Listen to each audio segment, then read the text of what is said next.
Bon retour parmi nous avec les experts au féminin et pour cette seconde partie, nous accueillons Amanda, notre plus jeune chroniqueuse, notre touche fraîcheur. Bonsoir Amanda, de quoi allez-vous nous parler? Bonsoir, je vous parlerai des secrets de Loli, la marque de Kelly Massol. Tout un programme. Et vous Maëlle, de quoi allez-vous nous parler pour cette seconde partie?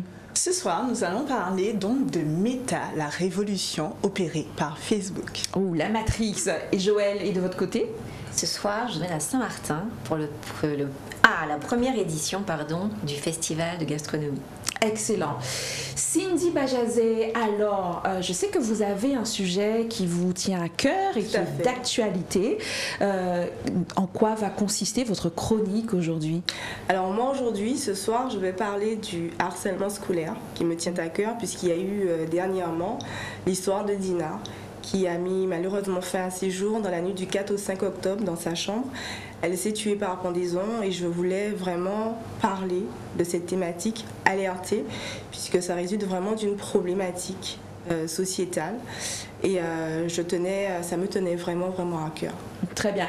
Avant d'entrer dans le vif du sujet, on regarde un micro-trottoir. C'est quelque chose qu'il ne faut pas prendre à la légère. Et quelqu'un qui est victime de ce problème doit se rapprocher au plus vite et en parler autour de lui. C'est un sujet avec mon mari qui nous interpelle, surtout quand on voit un peu les infos, ce qui peut arriver par rapport à certaines ados là, qui finissent par perdre la vie face à harcèlement scolaire et aussi par le biais des réseaux sociaux. C'est aussi ça le problème de notre société, c'est-à-dire qu'il y a harcèlement scolaire qu'il y a toujours eu, même quand on était jeune, mais nous, quand on rentrait chez nous, on était tranquille. Pendant des années, mon fils a été victime d'harcèlement scolaire et malheureusement, je ne savais pas. Il a souffert en silence, il était malade chaque matin, il avait des maux de ventre, tout ça pour aller à l'école, jusqu'à un jour, ça se dégrade. La problématique, c'est qu'il y a en effet du harcèlement scolaire, mais ça va jusque la maison, le week-end, ils sont toujours harcelés. C'est vraiment la difficulté que nous, on essaye de faire de la prévention par rapport à nos enfants. C'est quelque chose qui fait souffrir et qui peut amener à des actes vraiment dangereux. Son frère aîné a dû intervenir, il s'est confié à son frère. Et c'est à ce moment-là que son frère est intervenu dans l'établissement. Après, on a été appelé et qu'on a découvert en fait que pendant des années, il était harcelé. Voilà. Ma fille, je lui ai sans arrêt inculqué parce que dans la mesure que elle avait des problèmes de difficulté et je lui ai toujours montré qu'il fallait faire attention parce que c'est difficile et c'est difficile d'en parler et il ne faut pas hésiter d'en parler, c'est l'acte. Si vous avez des soucis, il y a les CPE, il y a nous-mêmes, mais c'est jamais évident aussi de se confier à ses parents, donc on essaye aussi d'ouvrir un petit peu le champ de discussion, disons si tu préfères le dire à une amie ou aux grands-parents ou aux tontons, enfin peu importe. Il faut en parler et puis ça laisse des séquelles, on a beau dire, parce qu'après il y a la peur qui s'instaure. Mon fils a été suivi psychologiquement. La solution, c'est d'en parler. Évidemment, parler aux profs. Après, il y a aussi certains profs de temps en temps qui ne sont pas très cool non plus envers nos enfants et qui un peu les humilient dans leurs propos, dans leurs discours. Et ça, c'est quelque chose qui, moi, m'énerve profondément. Et en tant que parent, c'est encore plus compliqué parce qu'on ne peut pas dire grand-chose aux enseignants.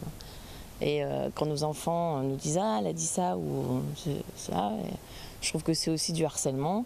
Et par contre, là, mes enfants me disent toujours « Non, maman, n'y va pas, sinon ça va être pire, s'il te plaît ». Donc ça, c'est aussi un sujet un peu plus compliqué. Il faudrait que les élèves soient sensibilisés, mais il faudrait aussi qu'on ait dans l'établissement qu'il y ait un espace d'écoute. Parce que souvent, les élèves sont en souffrance et n'osent pas le dire. Parce qu'ils ne sont pas écoutés quelquefois, donc ils ne peuvent pas se confier. Il y a ce lien de confiance qui doit être créé pour qu'il y ait un espace pour que les élèves puissent se sentir en confiance et pouvoir dévoiler et dire ce qu'ils subissent. Vigilance, dialogue, prévention et ouais, c'est ça. Avant tout, c'est ça, Un micro-trottoir signé par nos journalistes Marius Mathieu et Aurélie Zubar. Des témoignages et des réactions vraiment à fleur de peau, très poignants. Cindy Bajazé, quand on parle de harcèlement scolaire, du point de vue de la loi, qu'est-ce qui caractérise le harcèlement scolaire? Alors déjà, le harcèlement scolaire est régi par l'article 222-33-2-2 du Code pénal.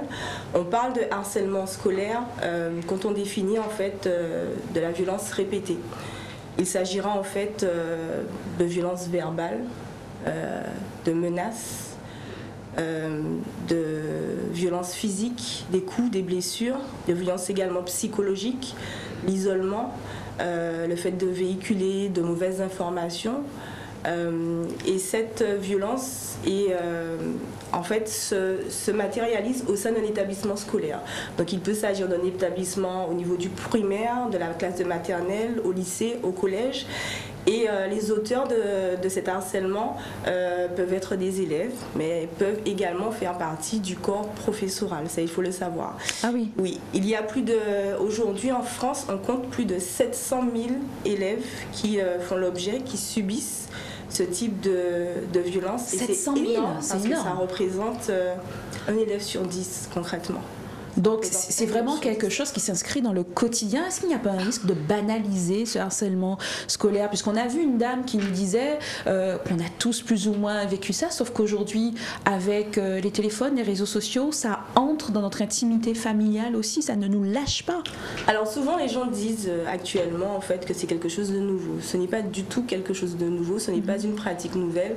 On a tous subi ou concrètement, franchement, fait subir ce type de sévices quand on était au collège ou quand on était scolarisé. Sauf qu'aujourd'hui, effectivement, ça s'est banalisé. Et puis, avec les nouveaux moyens de communication, Internet, etc., on a l'impression en fait que les élèves, puisqu'on parlera vraiment dans le milieu scolaire, ne prennent pas conscience en fait de ce type de pratique parce que ce sont des moqueries.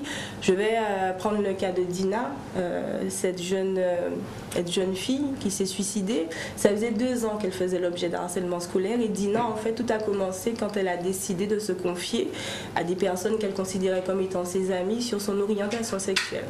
Donc ça a commencé par ça et ensuite on a commencé également à tenir vis-à-vis d'elle des propos racistes. Et aujourd'hui, l'enquête a été ouverte par le parquet de Mulhouse pour comprendre pourquoi Dina s'est donné la mort et qu'est-ce qui a engendré en fait le décès de Dina.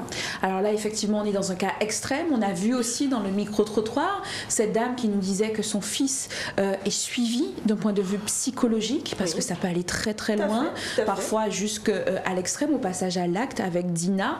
Que risquent les auteurs de harcèlement scolaire? J'imagine que quand il s'agit de quelqu'un du corps professoral, il y a des circonstances aggravantes.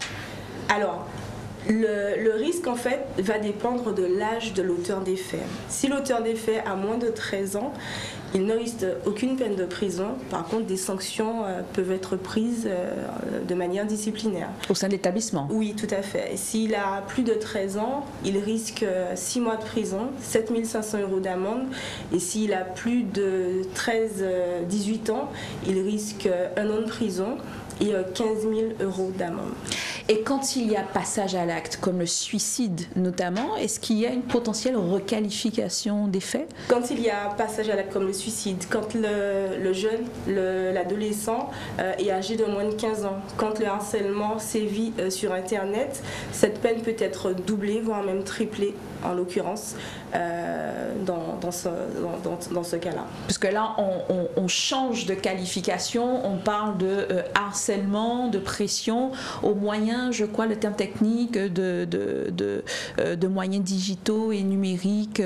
On parle de cyberharcèlement, tout simplement. Le cyberharcèlement, en fait, se résulte du fait que c'est un harcèlement, pas au sein d'un établissement, mais qui se passe sur les réseaux sociaux. Ça peut être Facebook, Instagram, tous les réseaux qu'on connaît. On parle de harcèlement. Et justement, je tiens en fait à m'exprimer sur la dame en fait qui a parlé en disant qu'il devrait y avoir des choses, on devrait mettre en place des choses au sein des établissements. Il s'agira également de faire comprendre à la personne qui est harcelée qu'il y a des moyens qui sont mis en place, il y a des écoutes, il y a des numéros verts, et les personnes également qui voient ce type de pratique devraient dénoncer cela. Donc il y a plusieurs situations. Le harcelé peut faire remonter l'information, ou même ses parents faire remonter l'information au niveau de l'établissement scolaire pour que justement le chef d'établissement puisse prendre les mesures qui s'imposent. Alors on sait que les enfants, même les adolescents, ils ont tellement envie d'être intégrés, souvent ils ne disent rien.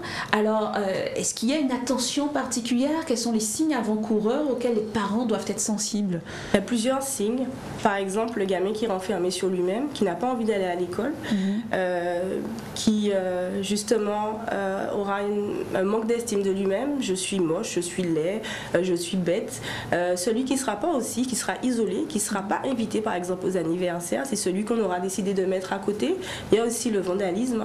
Un gamin qui aura toujours un problème au niveau justement de perte de matériel scolaire. Il n'a plus... vous avez acheté un stylo il y a quelque temps pour lui, ou quelque chose, ou un cahier, ou que sais-je. C'est quelqu'un en fait qui est victime de harcèlement scolaire. L'absentéisme, comme je disais tout à l'heure, ça peut même engendrer des problèmes psychologiques. Donc quand on voit ce type de... Alors, c'est pas forcément parce que l'enfant justement aura un décrochage scolaire qu'on se dira, mais il y a une alerte à avoir par rapport à ça. Et puis il y a des spécialistes dans le domaine médical, des psychologues qui peuvent être là justement pour prévenir ça. On emmène son enfant voir un spécialiste, et puis il pourrait également détecter ce genre de pratique si l'enfant est sujet à du harcèlement. C'est vrai qu'en fait l'enfant en fait n'a pas forcément, il a peur aussi des représailles. Aller en parler à ses parents, aller en parler au corps professionnel, ou aller en parler à la direction, il aura peur en fait d'être tout simplement tabassé, brimé par ses camarades. Il y a même des élèves qui décident de ne pas, et ça je le connais parce que j'ai une amie qui le vit, elle a vu en fait que son enfant était harcelé parce que il faisait partie des premiers de la classe. Et c'est mal vu en fait d'être premier de la classe vis-à-vis des autres. Donc il a décidé en fait de se laisser un petit peu aller au niveau de ses résultats scolaires. Donc il y a pas mal de choses qu'on peut voir, et souvent les parents aiment penser en fait que comme l'enfant est dans une période d'adolescence, que c'est normal. Non, ce n'est pas normal. Il faut vraiment en fait veiller à ce type de choses, parce que ça peut mener loin. C'est pas parce qu'on est harcelé aujourd'hui que ça va s'arrêter dans 1 ou 2 ans. Ça peut en fait continuer même dans notre vie d'adulte et avoir des conséquences conséquentes. Très bien. Alors le message à faire passer, c'est que ce n'est jamais normal et qu'on demande aux parents d'avoir un œil particulier sur des changements de comportement. Alors Cindy, avant de terminer cette chronique, il y a des numéros verts qui existent et qui, je crois, vont s'afficher. Alors il y a plusieurs numéros verts. Il y a un numéro vert non au harcèlement que vous pouvez appeler le 3020. Vous pouvez également contacter la plateforme d'appel téléphonique Stop Harcèlement. Le numéro vert écoute si le harcèlement a lieu sur Internet. Donc lorsqu'il s'agit d'un cyberharcèlement, le site internet nonharcèlement.education.gouv.fr, la page Facebook Non harcèlement à l'école. Et je tenais à dire qu'il y a également en local des associations comme l'association Perle de Vie qui œuvrent et sensibilisent les jeunes au bon usage d'Internet. Et si tu me permets, Axel, parce que j'aimerais vraiment développer sur cette dernière partie, en plus en fait de faire remonter l'information au niveau de la direction, cette personne, en fait, ce harcelé peut porter plainte, ou il peut même saisir la juridiction compétente pour pouvoir justement déposer en fait faire valoir en fait la condamnation et se voir dédommagé. Donc s'il est mineur, la plainte peut être portée alors qu'on est mineur. S'il est mineur, pour pouvoir saisir la juridiction compétente, ce sera ses parents qui vont faire la démarche en son nom. Et dans le cadre juridiquement parlant, on a 6 ans pour porter plainte. Et ça, c'est important. Des faits. Voilà. Très bien. Merci beaucoup, Cindy. C'est moi, Axel. Alors, les filles, le harcèlement scolaire, avec cette prolongation sur les réseaux sociaux, ça vous appelle quoi comme commentaire? Joël, je sais que vous avez été dans une autre vie enseignante. Vous en voyez souvent des cas comme ça? Oui, je le suis encore d'ailleurs. C'est très compliqué et c'est un problème qui touche en fait différentes sphères. Les parents ne doivent pas se sentir seuls. Effectivement, il faut en parler, ça c'est la première étape.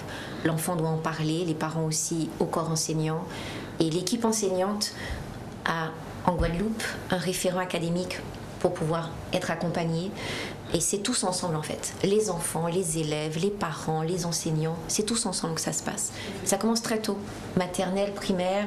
En général, dès qu'un cas est signalé, aux récréations, les regards sont vraiment tournés vers cet élève pour qu'il se sente en sécurité. Les animateurs, il faut vraiment qu'ils se sentent soutenus, c'est capital. Le cyberharcèlement, c'est encore une autre donnée parce que ça rentre dans les familles. Plus tard, au collège, au lycée, sur les réseaux sociaux, Snapchat, etc., les enfants sont victimes de propos. C'est dramatique. Il y a des vidéos qui circulent. Et malheureusement, avec le net, ça circule durant toute la vie. Ouais. C'est ce qui est compliqué. Et la dame qui parlait du suivi psychologique de son fils, eh bien, il y a un impact sur les relations sociales, avec les collègues plus tard. C'est vraiment important de mesurer le poids que ça a. Je me souviens pour Dina, j'avais lu les commentaires de ces harceleurs qui disaient « Oui, mais c'est normal, on s'insulte, c'est comme ça qu'on communique entre nous. » Non, non, absolument pas.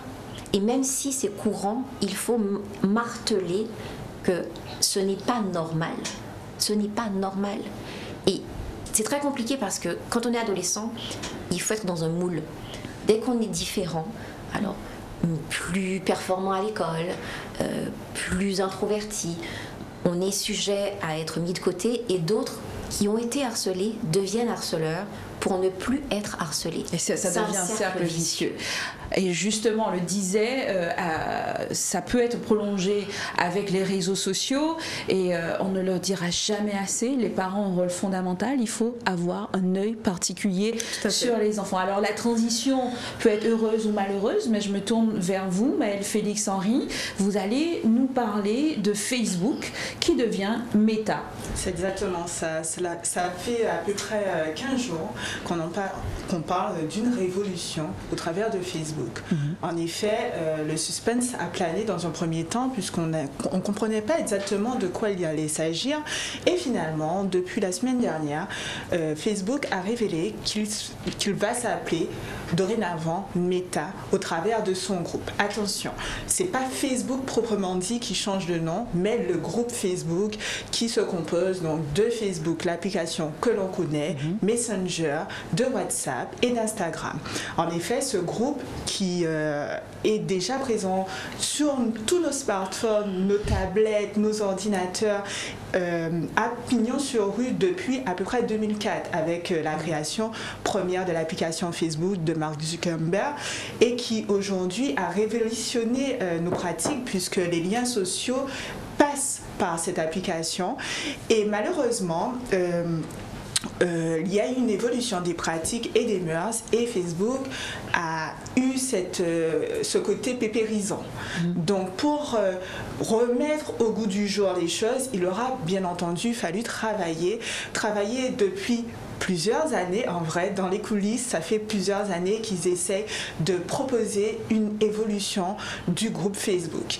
Alors ça passera justement par les métaverses. Métaverse, qu'est-ce que c'est? C'est justement cette possibilité d'être dans un environnement virtuel au travers de conférences, de réunions, mais également de concerts qui seront dispensés. Et on aura cette possibilité d'être vraiment dans un monde en 3D. Ce monde en 3D existe déjà plus ou moins au travers de certaines applications, notamment énormément sur le jeu.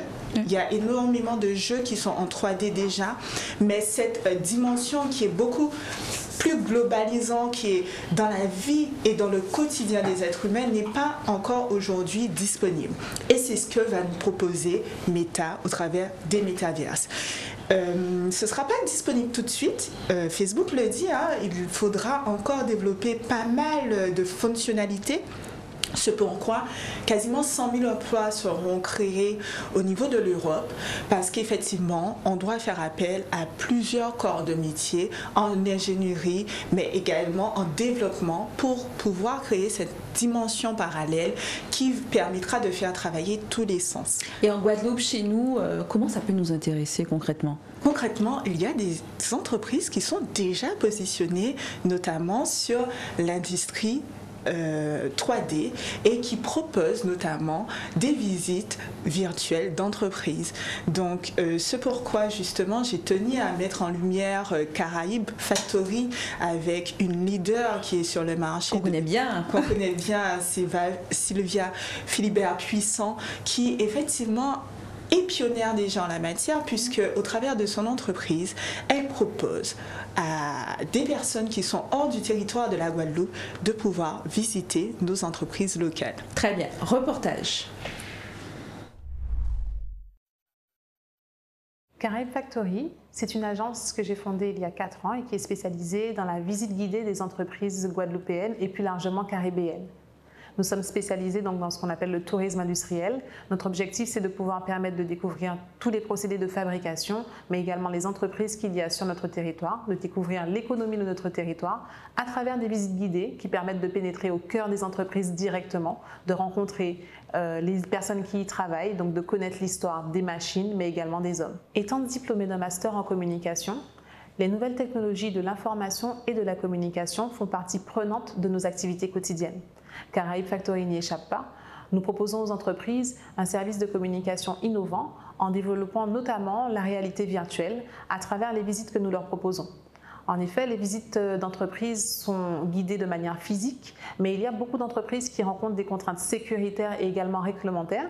Et par rapport à cela, nous proposons un service de conception de réalité, de visite d'entreprise virtuelle en utilisant donc la réalité augmentée pour pouvoir permettre de découvrir les entreprises virtuellement sans avoir besoin de se déplacer. Cela permet donc de pouvoir pallier à toutes ces contraintes que pourraient rencontrer certaines entreprises.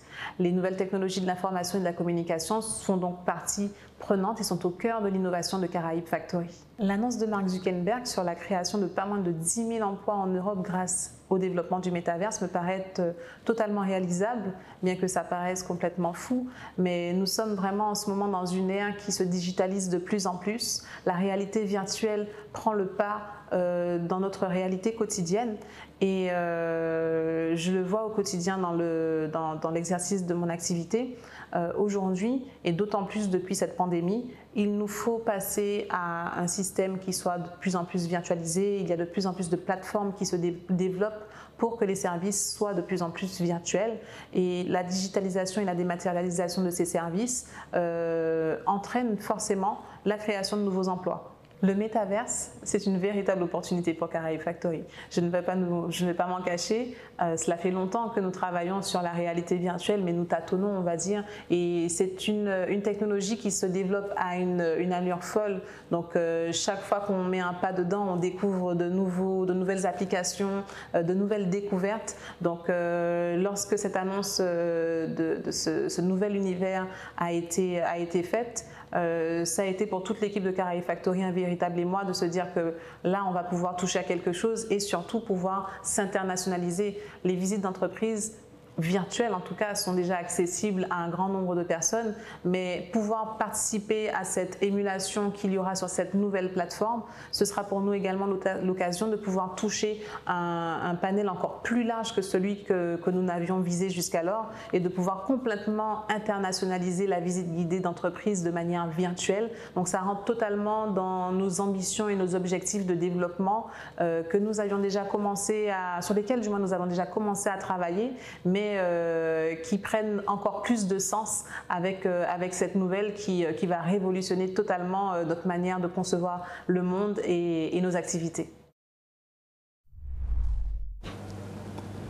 Alors du coup, la révolution, elle est en marche, Maëlle, et il y a de véritables opportunités. Merci pour cette découverte.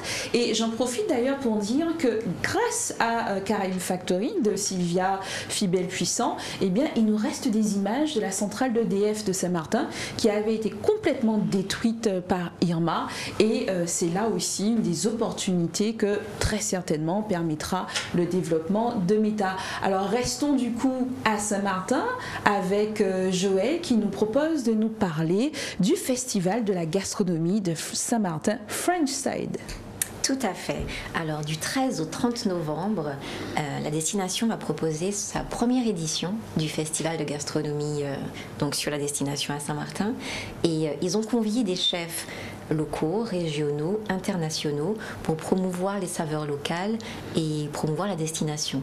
Pour en parler, j'ai invité Monsieur Ricardo son nom m'échappe. Bettel. Merci, Monsieur Ricardo Bettel, qui est juste là, qui nous attend à Saint-Martin, pour qu'il nous donne un petit peu les grandes lignes de ce festival et qui nous dise un petit peu ce qu'il attend de tel événement.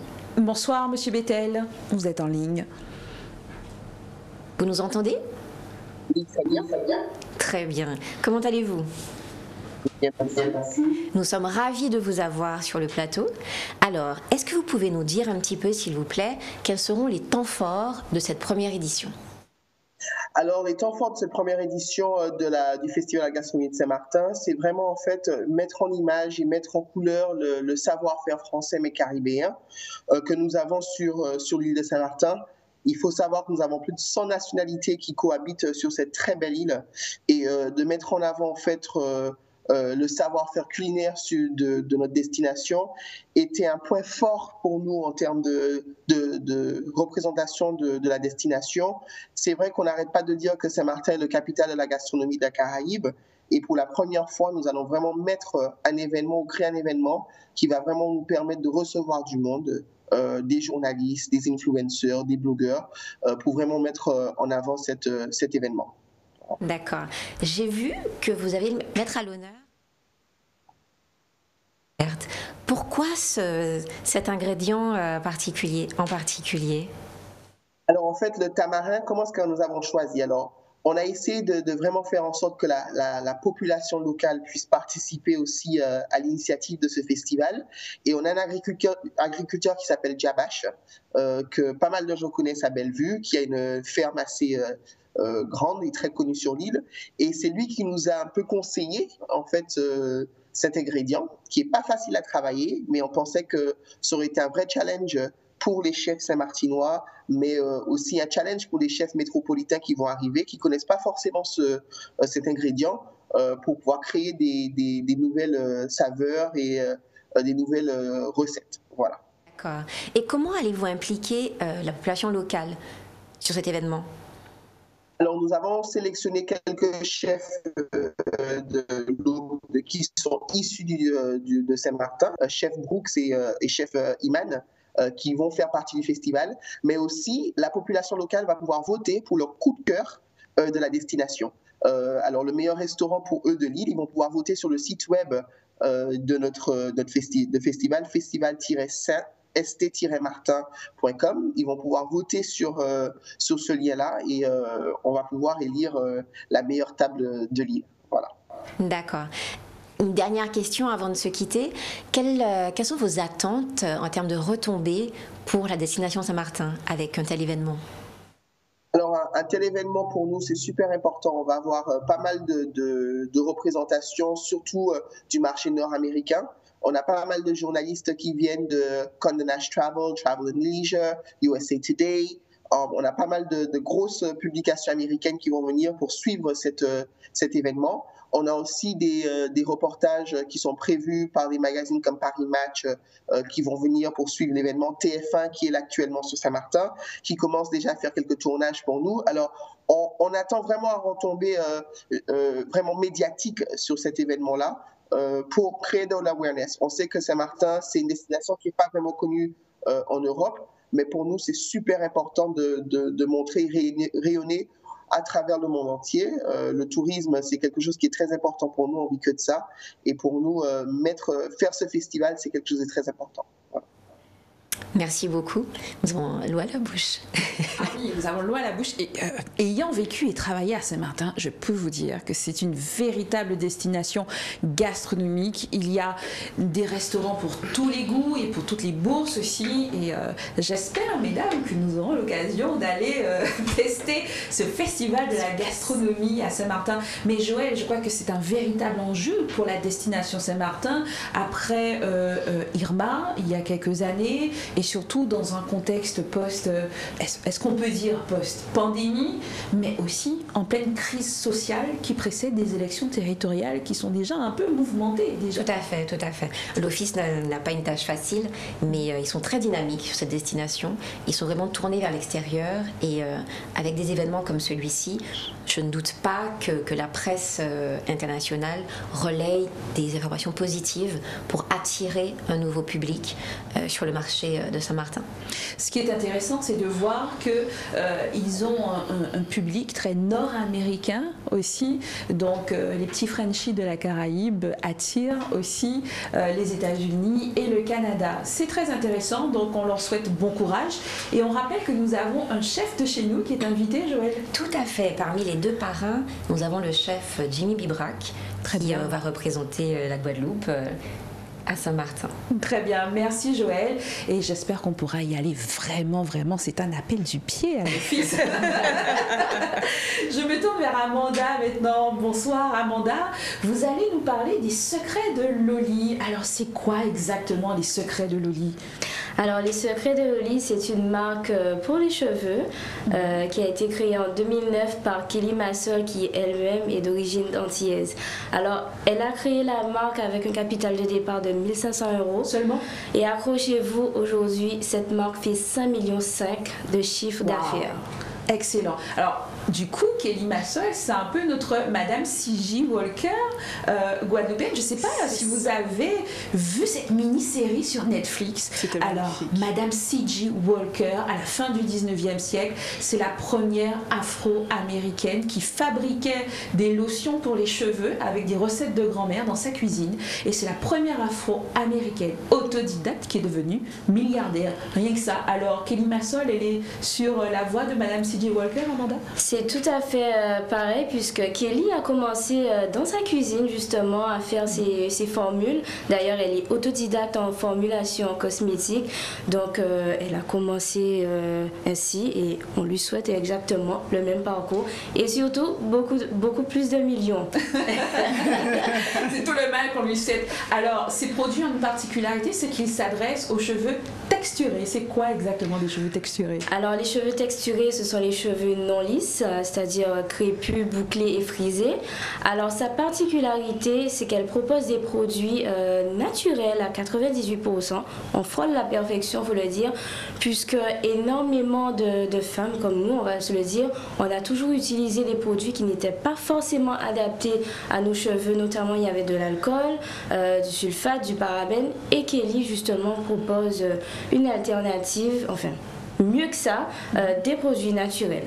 Alors, on a vu sa belle présentation qui est passée même sur TF1. Elle s'est payée une campagne d'affichage dans le métro également, où elle explique bien, que ce sont des produits comme du beurre de menthe, de l'aloe, sont des produits de chez nous, qu'on retrouve chez nous. Mais ce qui m'intéresse particulièrement, Amanda, c'est cette audace dont elle a fait preuve. Elle est partie de presque rien et aujourd'hui, elle pèse 5,5 millions. Quelle a été sa stratégie pour en arriver là ? Alors, je tiens à préciser que son entreprise a toujours été en autofinancement. Donc, son entreprise a 12 ans aujourd'hui. Donc, elle a pris le temps avec les moyens qu'elle avait.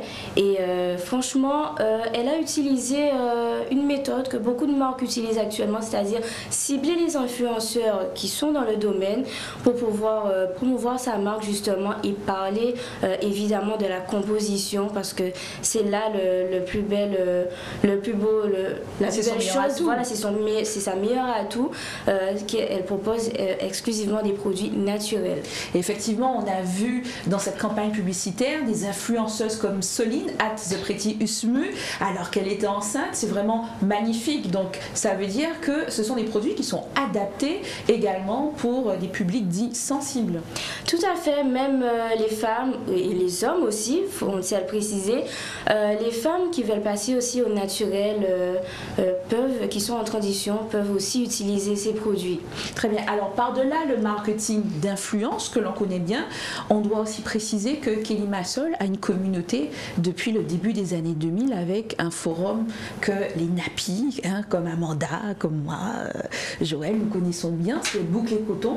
Tout à fait. Bon, même si à l'époque je n'étais pas encore sur les réseaux sociaux, mais nous connaissons Kelly Massol comme fondatrice aussi de Boucle et Coton, et c'est de là qu'elle a commencé à créer sa communauté et de là aussi qu'elle a eu envie de créer ses produits, puisqu'elle a vu que sur le marché, en tout cas en termes de produits français, il n'y avait pas de produits adaptés aux cheveux texturés. Et je tiens à préciser qu'en 2021, Les Secrets de Loli est la première marque française spécialisée dans les produits pour cheveux texturés. Donc une belle concurrence, une belle alternative à ce qui existe aux États-Unis et qui n'est pas, comme vous le dites si bien, c'est pas toujours Ce n'est pas clean, non. On va pas ce n'est pas clean.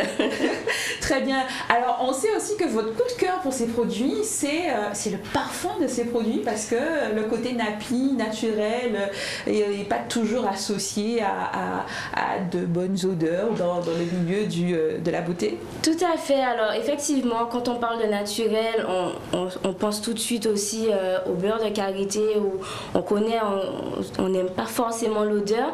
Eh bien, on redore le blason du beurre de karité avec d'autres produits naturels, justement.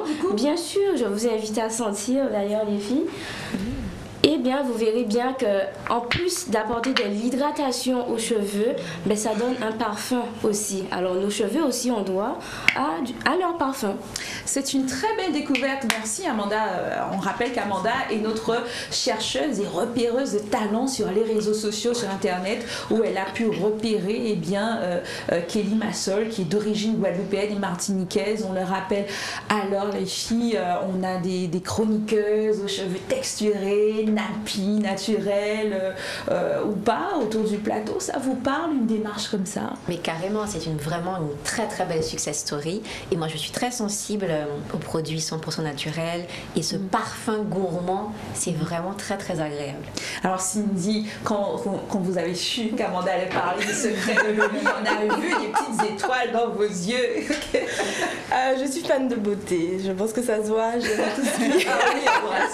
J'aime tout ce qui a trait à l'esthétique, et c'est vrai en fait qu'on a plutôt tendance, de plus en plus on revient au naturel, aux choses essentielles, et puis moi je trouve que c'est une belle initiative, et marquer en fait et mettre en avant des personnalités comme celle-là, des femmes jeunes guadeloupéennes, c'est valorisant pour nous et pour l'avenir de demain. Donc je suis, en plus je découvre, je ne connaissais pas, donc merci Amanda. Surtout quand elles font du chiffre, et ça c'est un bel exemple, vraiment.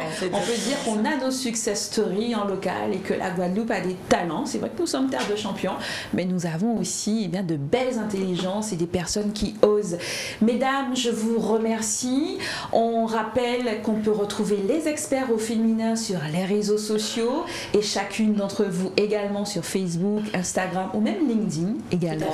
Et mesdames, messieurs les téléspectateurs, merci de nous permettre de rentrer chez vous à partir d'aujourd'hui, chaque lundi à 20h10. À la semaine prochaine.